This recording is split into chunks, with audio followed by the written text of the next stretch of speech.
All right. So yes, they say deaths come in threes, and so this is completing the trifecta. So first you had Malcolm Jamal Warner, who was Theo from the Cosby Show. He passed away, I think, on Saturday or Sunday. And then you had the rock legend Ozzy Osbourne. He passed away a few days ago. And now today it is Hulk Hogan. Hulk Hogan, who is completing the trifecta, the pro wrestling legend, the one that arguably put wrestling on the map nationally here in America. I think even people who don't know anything about wrestling know who Hulk Hogan is. And yeah, he passed away, I guess, from a cardiac arrest in his home. There had been reports I've been reading from a few days that Hulk wasn't doing well. He lost the ability to speak and all these things. That he was in the hospital. Like he was reported that he was like on his deathbed, I think a week or two ago. But then other people would come out and say, no, it's not true. It's not true. So it was like conflicting of reports. Like people didn't know what was going on. So I don't know if he was healthy and then he just had a heart attack today, or if no, he really wasn't doing well and all that stuff was true. I don't know. But regardless, he had a cardiac arrest today and he's gone. Now, if you've been listening to the show for a little bit, you know that I'm a wrestling fan. For most of my life, I've been a wrestling fan. So I got a lot to say about the Hulkster. Hulkster, and definitely a wrestling legend. Yeah. Hulk dying, like part of my child dying as well. Yeah. Yeah. So it started out with the Hulk Hogan, like, was the reason why I started watching WCW back in the day.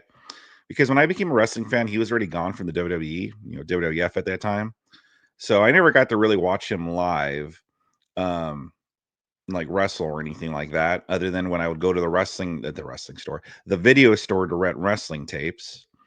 And so the only time I ever got to see him wrestle was watching the old tapes. But then he signed to WCW, and so then that's why I started watching WCW. And one of the big impacts, as a wrestling fan in my life was when he became a bad guy, when he started the NWO with Scott Hall and Kevin Nash. Young me, and much like a lot of other people, minds blown. This was a big moment. Not just because him turning heel was in itself a big deal, because he was a face for, for as long as people have known him.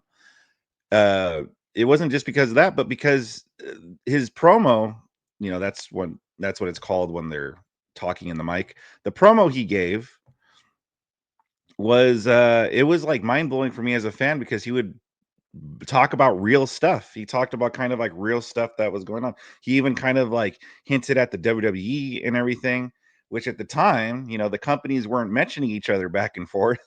So it was kind of like mind-blowing stuff. It was like, holy shit. It kind of blurred the lines of reality and scripted. And so that's a big reason why that whole thing was a big deal.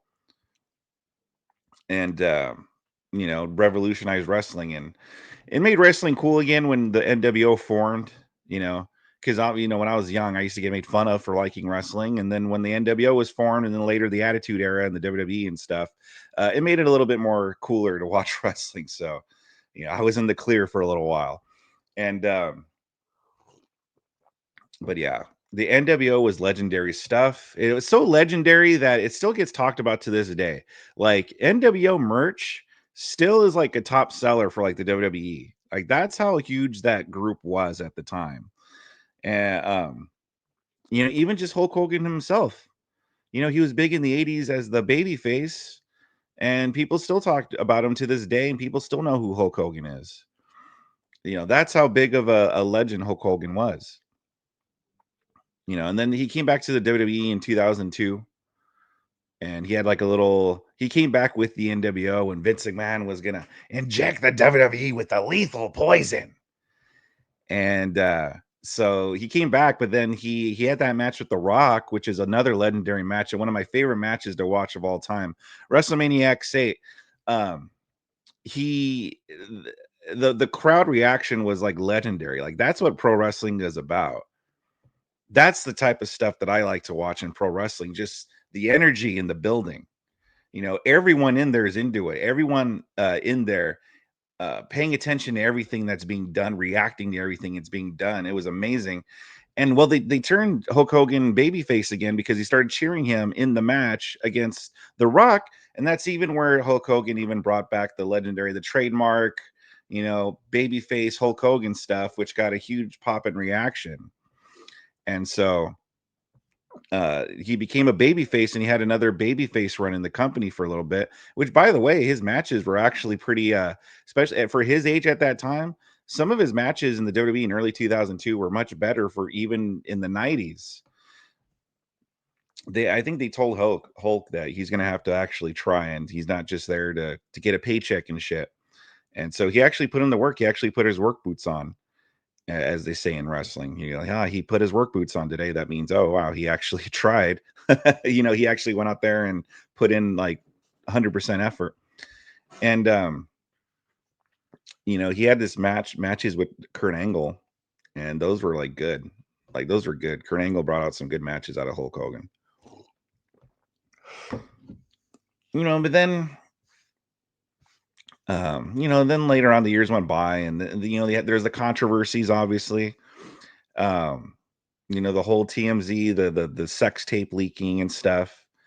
And then there was the whole, N-word controversy, which got him in a lot of hot water, hot water.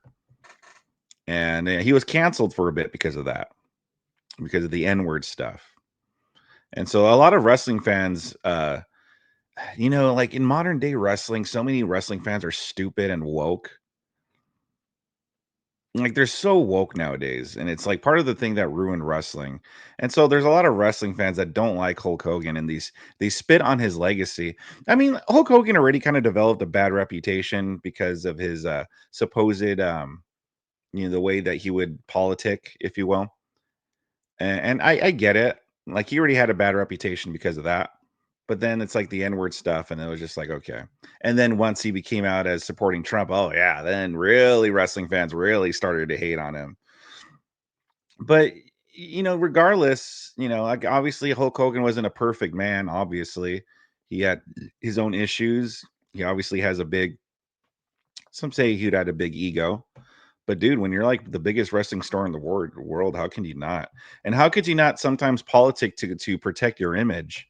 Yeah, obviously that led to some bad storylines and angles and even matches. But I mean, wouldn't you be protective of your image when that's your whole moneymaker sometimes, why like why job to any why do the job to any person that came around? Like you would want to be protective of your image and your character. So in one hand, I can't fault Hulk for that, but I mean, sometimes it did lead to bad stuff. And also too, he would tell a lot of these tall tales, like supposedly he tried out to be the bassist of Metallica, but then they later denied it. He's also told stories of how he basically time traveled, because traveling back and forth to Japan because of the time difference, he actually wrestled uh 8 days a week or something. I don't know. I forgot what he said. But all that stuff has tarnished his legacy. But regardless, though, you can't deny that without Hulk Hogan, again, who knows where wrestling would have been? Vince McMahon and Hulk Hogan are two people that a lot of that have tarnished legacies now. But you can't deny without those two people, who knows where wrestling would be now? Who knows where wrestling would be? He helped take the business to new heights. He revolutionized everything, and you can't take that away from him, no matter what the guy has done. You can't take that away. His importance to pro wrestling, and even to it at the time, the culture, man. Like he was big in the culture. That he was a big deal. He was a huge star, and he promoted the American values, American way of life. Say your prayers, eat your vitamins. Um, those are things. Those are values that actually aren't even preached today. But teaching your kids, having someone like that teach your kids, hey, look, you could work out. I mean, even though it turns out he was on, the roids, but still kids didn't know that. And you're telling them, hey, if you eat fit and you work out, you could be like the Hulkster. And if you take your vitamins and say your prayers, say your prayers, pray to God, the man upstairs. That's stuff that's not preached to kids nowadays. We took that for granted then. So you can't deny this stuff. And so I personally listen, regardless of the man's faults and his imperfections, um, I still was always a fan of the Hulkster. I still like going back and watching his matches. I still like watching the character of the Hulk. I still like watching his promos and stuff. I still was a fan of Hulk Hogan, and so it's sad. It sucks. The world lost a legend today. Not even just in wrestling, but just the world. We lost a true American icon. Um, but hey, that's life. So rest in peace, Hulk. Rest in peace.